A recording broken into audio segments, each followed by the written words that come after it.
李安導演咧就揾我同佢刻色戒呢兩個字。李導演咧就話整套戲咧，佢話都係好有殺氣嘅。咁我聽咗都笑起上嚟。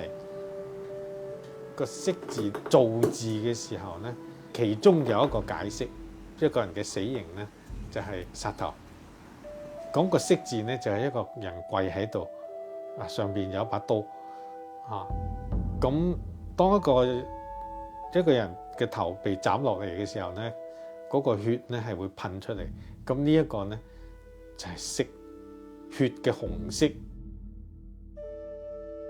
個戒字咧下方係兩隻手，上方咧就係干戈個戈字，意味住有人揸住一把干戈，唔准對方做啲乜嘢。